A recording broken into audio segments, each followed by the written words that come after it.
The Nunda, eater of people. Once upon a time, there lived a sultan, king, who loved his garden dearly and planted it with trees and flowers and fruits from all parts of the world. He went to see them 3 times every day, first at 7 o'clock when he got up, then at 3, and lastly at 5:30. There was no plant and no vegetable which escaped his eye, but he lingered longest of all before his one date tree. Now the Sultan had 7 sons. 6 of them he was proud of, for they were strong and manly, but the youngest he disliked, for he spent all his time among the women of the house. The Sultan had talked to him, and he paid no heed. And he had beaten him, and he paid no heed.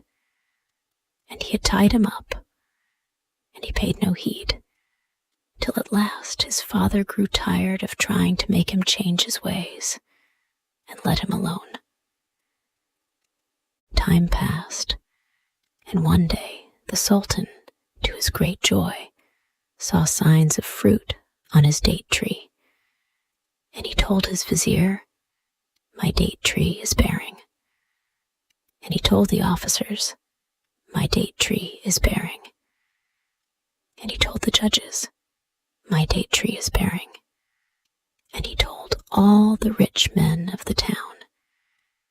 He waited patiently for some days till the dates were nearly ripe, and then he called his 6 sons and said, "One of you must watch the date tree till the dates are ripe, for if it is not watched, the slaves will steal them, and I shall not have any for another year." And the eldest son answered, "I will go, father." And he went.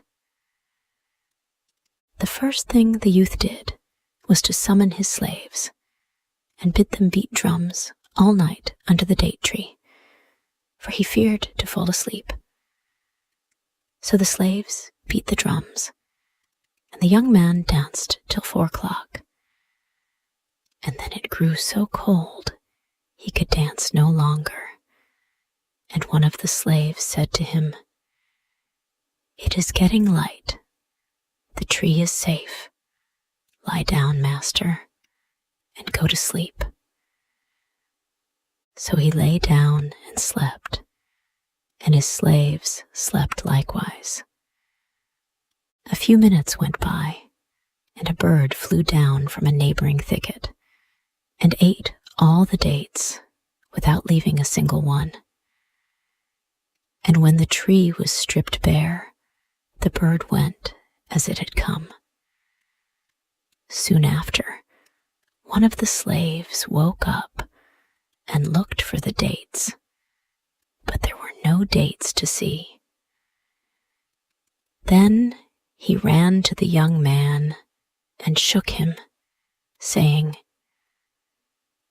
"Your father set you to watch the tree, and you have not watched, and the dates have all been eaten by a bird."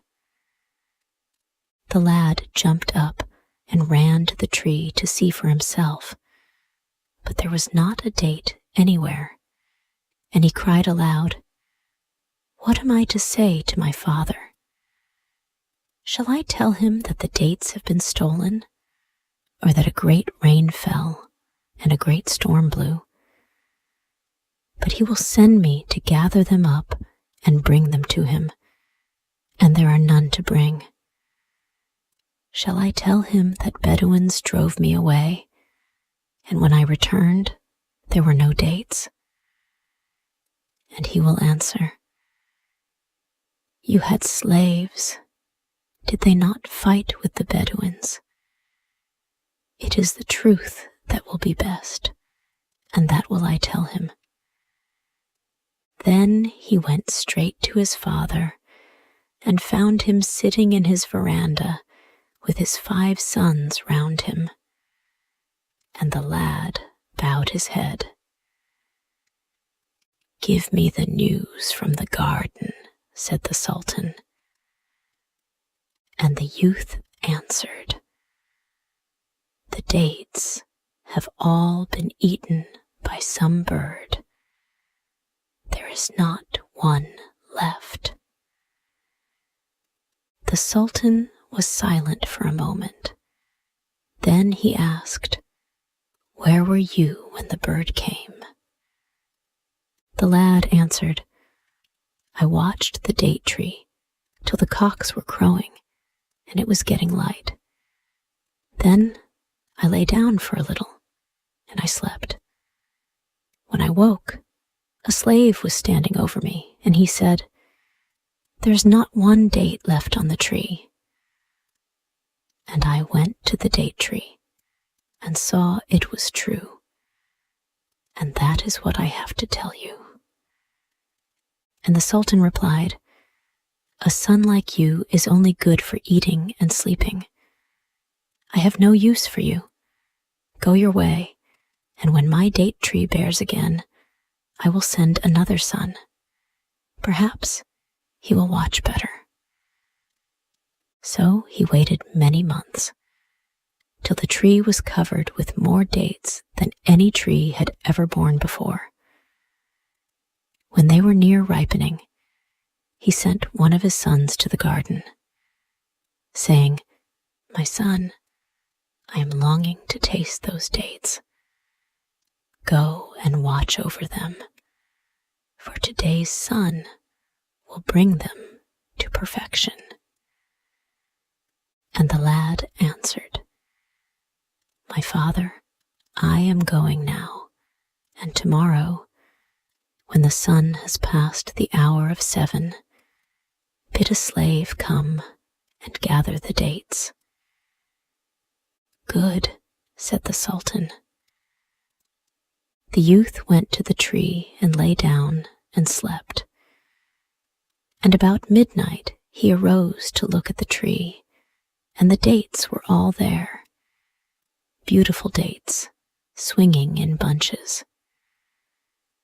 "Ah, my father will have a feast indeed," thought he. "What a fool my brother was not to take more heed. Now he is in disgrace, and we know him no more. Well, I will watch till the bird comes.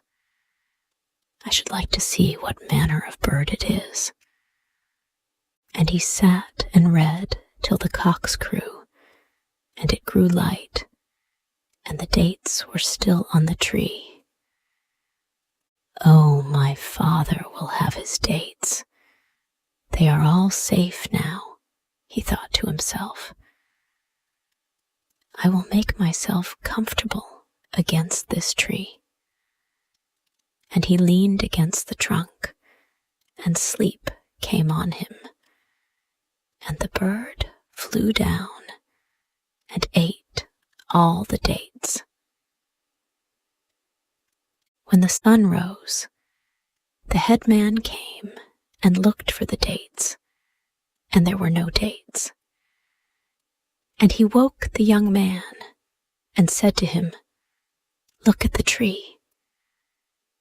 And the young man looked, and there were no dates, and his ears were stopped, and his legs trembled, and his tongue grew heavy at the thought of the Sultan. His slave became frightened as he looked at him, and asked, "My master, what is it?" He answered, "I have no pain anywhere, but I am ill everywhere. My whole body is well, and my whole body is sick. I fear my father. For did I not say to him, 'Tomorrow at 7 you shall taste the dates,' and he will drive me away, as he drove away my brother. I will go away myself before he sends me." Then he got up and took a road that led straight past the palace, But he had not walked many steps before he met a man carrying a large silver dish covered with a white cloth to cover the dates. And the young man said, "The dates are not ripe yet. You must return tomorrow." And the slave went with him to the palace, where the sultan was sitting with his 4 sons. "Good greeting, master," said the youth. And the sultan answered, "Have you seen the man I sent?" "I have, master, but the dates are not yet ripe." But the sultan did not believe his words and said, "This 2nd year I have eaten no dates because of my sons. Go your ways. You are my son no longer."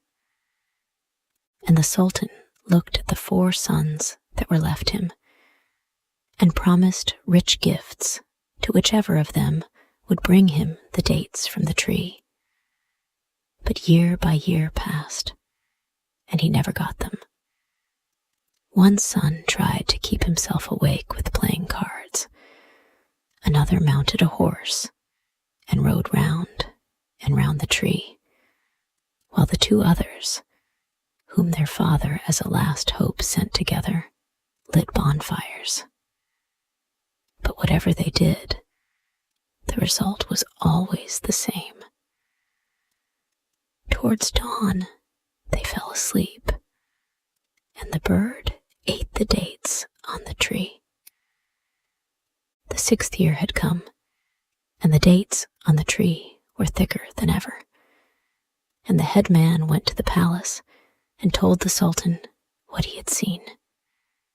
But the sultan only shook his head and said sadly, "What is that to me? I have had 7 sons, yet for 5 years a bird has devoured my dates, and this year it will be the same as ever." Now the youngest son was sitting in the kitchen, as was his custom, when he heard his father say those words. And he rose up and went to his father and knelt before him. "Father, this year you shall eat dates," cried he. "And on the tree are 5 great bunches, and each bunch I will give to a separate nation, for the nations in the town are 5. This time I will watch the date tree myself." But his father and his mother laughed heartily and thought his words idle talk. One day, news was brought to the sultan that the dates were ripe, and he ordered one of his men to go and watch the tree. His son, who happened to be standing by, heard the order, and he said, "How is it that you have bidden a man to watch the tree when I, your son, am left?" And his father answered, "Ah, 6 were of no use, and where they failed, will you succeed?" But the boy replied, "Have patience today, and let me go, and tomorrow you shall see whether I bring you dates or not." "Let the child go, master," said his wife.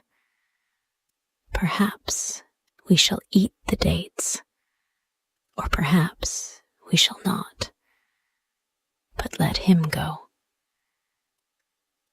And the sultan answered, "I do not refuse to let him go, but my heart distrusts him."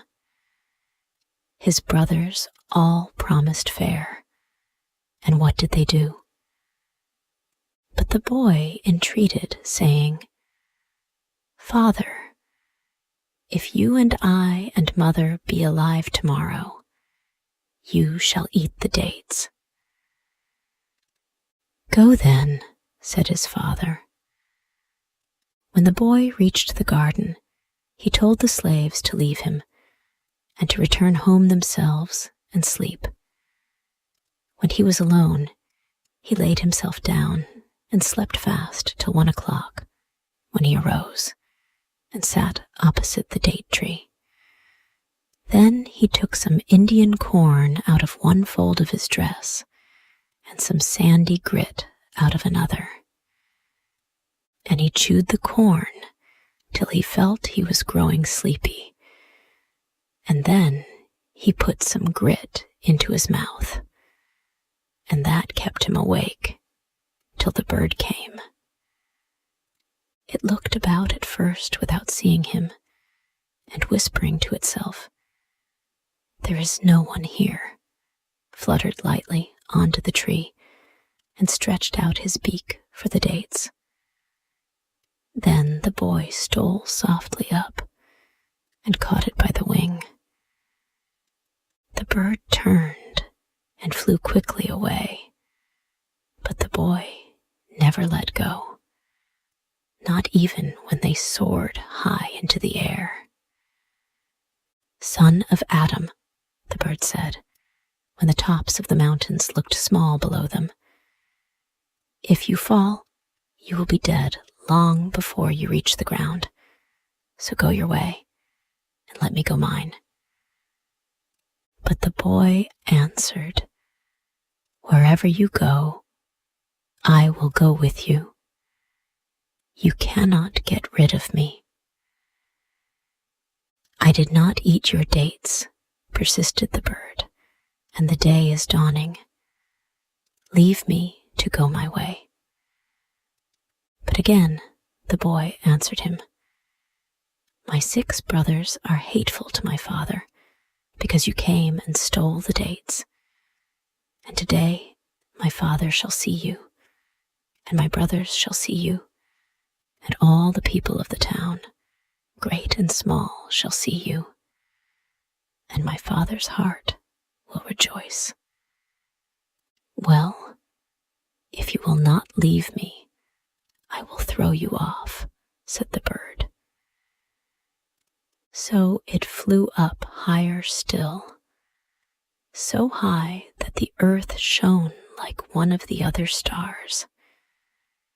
"How much of you will be left if you fall from here?" asked the bird. "If I die, I die," said the boy, "but I will not leave you." And the bird saw it was no use talking, and went down to the earth again. "Here you are at home, so let me go my way," it begged once more. "Or at least make a covenant with me." "What covenant?" said the boy. "Save me from the sun," replied the bird, "and I will save you from rain." "How can you do that? And how can I tell if I can trust you?" "Pull a feather from my tail and put it in the fire, and if you want me, I will come to you wherever I am." And the boy answered, "Well, I agree. Go your way. Farewell, my friend. When you call me, if it is from the depths of the sea, I will come." The lad watched the bird out of sight. Then he went straight to the date tree. And when he saw the dates, his heart was glad, and his body felt stronger, and his eyes brighter than before. And he laughed out loud with joy, and said to himself, "This is my luck, mine, sit in the kitchen. Farewell, date tree, I am going to lie down. What ate, you will eat you no more. The sun was high in the sky before the head man, whose business it was, came to look at the date tree, expecting to find it stripped of all its fruit. But when he saw the dates so thick that they almost hid the leaves, he ran back to his house and beat a big drum till everybody came running. And even the little children wanted to know what had happened. "What is it? What is it, headman?" cried they. "Ah, it is not a son that the master has, but a lion. This day Sid in the kitchen has uncovered his face before his father." "But how, headman?"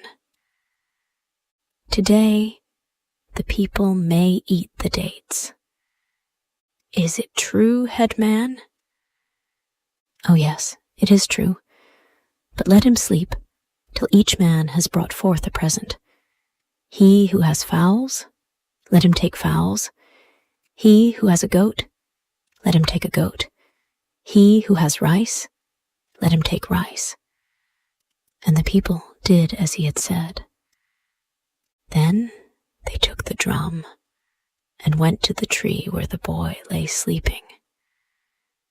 And they picked him up and carried him away, with horns and clarionets and drums, with clappings of hands and shrieks of joy, straight to his father's house.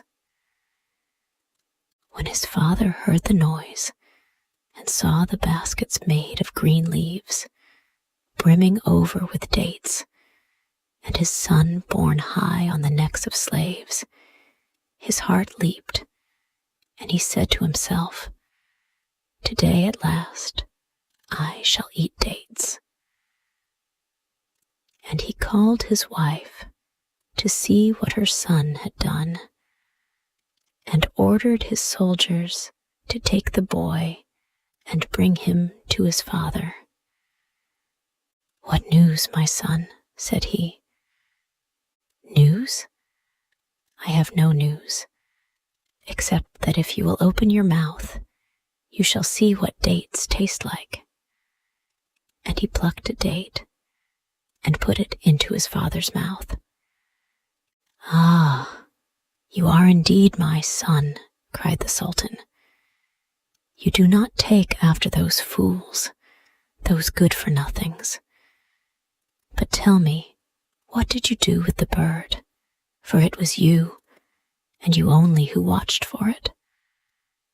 "Yes, it was I who watched for it, and who saw it, and it will not come again, neither for its life, nor for your life, nor for the lives of your children. Oh, once I had 6 sons, and now I have only one. It is you, whom I called a fool, who have given me the dates. As for the others, I want none of them." But his wife rose up and went to him and said, "Master, do not, I pray you, reject them." And she entreated long, till the Sultan granted her prayer, for she loved the 6 elder ones more than her last one. So they all lived quietly at home, till the Sultan's cat went and caught a calf. And the owner of the calf went and told the Sultan, but he answered, "The cat is mine, and the calf mine." And the man dared not complain further. 2 days after, the cat caught a cow, and the Sultan was told, "Master, the cat has caught a cow." But he only said, "It was my cow and my cat." And the cat waited a few days, and then it caught a donkey, and they told the Sultan, "Master, the cat has caught a donkey." And he said, "My cat and my donkey." Next it was a horse, and after that a camel. And when the Sultan was told, he said, "You don't like this cat and want me to kill it. And I shall not kill it. Let it eat the camel. Let it even eat a man." And it waited till the next day and caught someone's child. And the Sultan was told, "The cat has caught a child." And he said, "The cat is mine and the child mine." Then it caught a grown-up man. After that, the cat left the town and took up its abode in a thicket near the road. So if anyone passed, going for water, it devoured him. If it saw a cow going to feed, it devoured him. If it saw a goat, it devoured him. Whatever went along that road, the cat caught and ate. Then the people went to the Sultan in a body and told him of all the misdeeds of that cat. But he answered as before, "The cat is mine, and the people are mine." And no man dared kill the cat, which grew bolder and bolder, and at last came into the town to look for its prey. One day the Sultan said to his 6 sons, "I am going into the country to see how the wheat is growing, and you shall come with me." They went on merrily along the road till they came to a thicket, when out sprang the cat and killed 3 of the sons. "The cat! The cat!" shrieked the soldiers who were with him. And this time the Sultan said, "Seek for it and kill it. It is no longer a cat, but a demon." And the soldiers answered him, "Did we not tell you, master, what the cat was doing? And did you not say, 'My cat and my people'?" And he answered, "True, I said it." Now the youngest son had not gone with the rest, but had stayed at home with his mother. And when he heard that his brothers had been killed by the cat, he said, "Let me go, that it may slay me also." His mother entreated him not to leave her, but he would not listen. And he took his sword and a spear and some rice cakes and went after the cat, which by this time had run off to a great distance. The lad spent many days hunting the cat, which now bore the name of the Nunda, eater of people. But though he killed many wild animals, he saw no trace of the enemy he was hunting for. There was no beast, however fierce, that he was afraid of, till at last his father and mother begged him to give up the chase after the Nunda. But he answered, "What I have said, I cannot take back. If I am to die, then I die. But every day I must go and seek for the Nunda." And again his father offered him what he would, even the crown itself, but the boy would hear nothing and went on his way.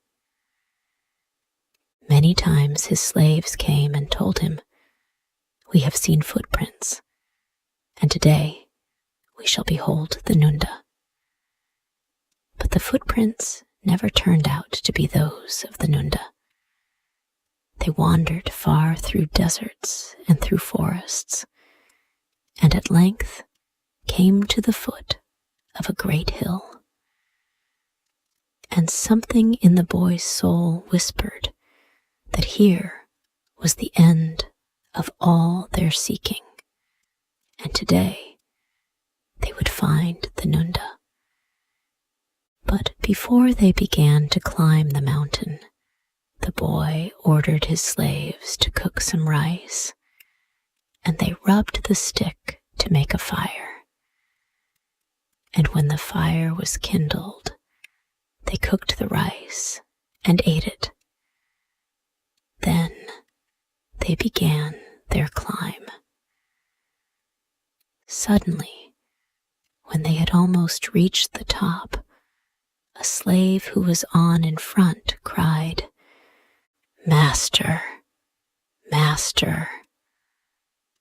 And the boy pushed on to where the slave stood, and the slave said, "Cast your eyes down to the foot of the mountain."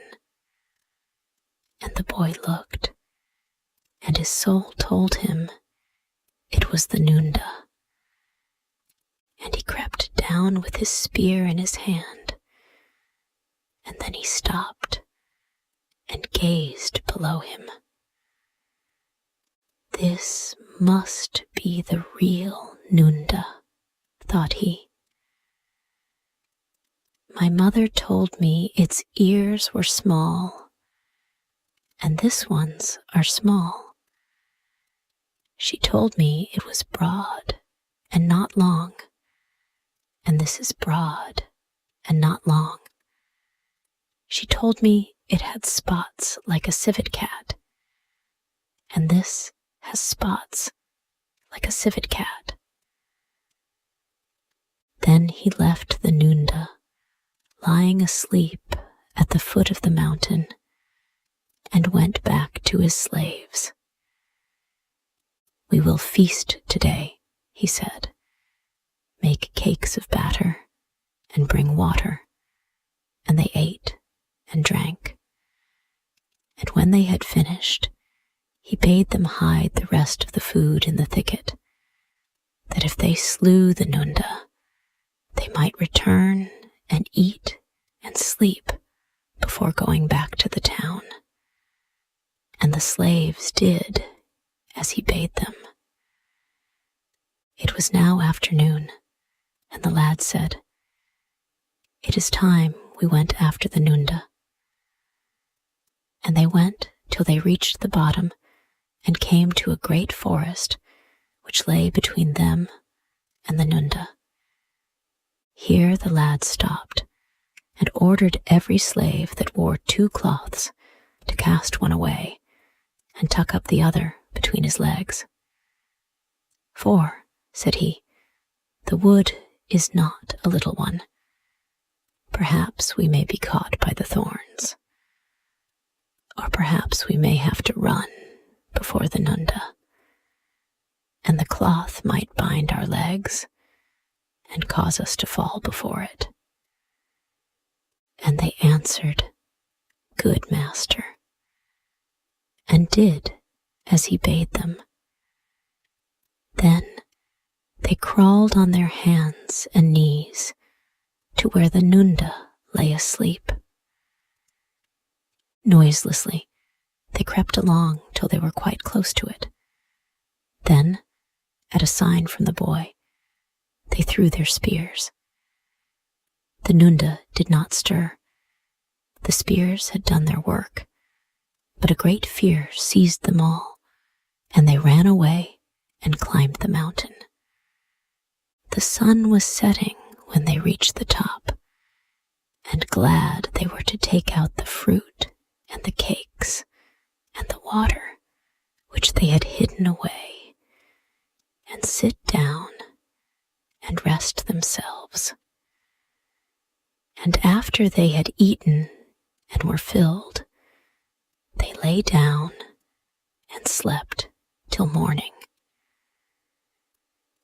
When the dawn broke, they rose up and cooked more rice and drank more water.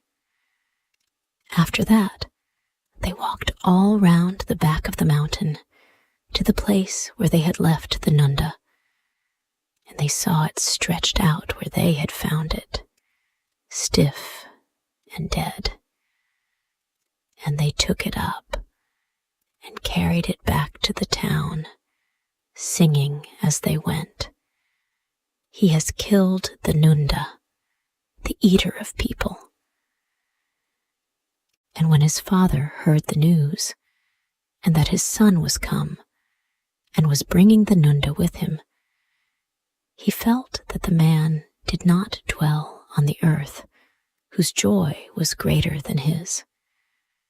And the people bowed down to the boy, and gave him presents, and loved him, because he had delivered them from the bondage of fear, and had slain the Nunda.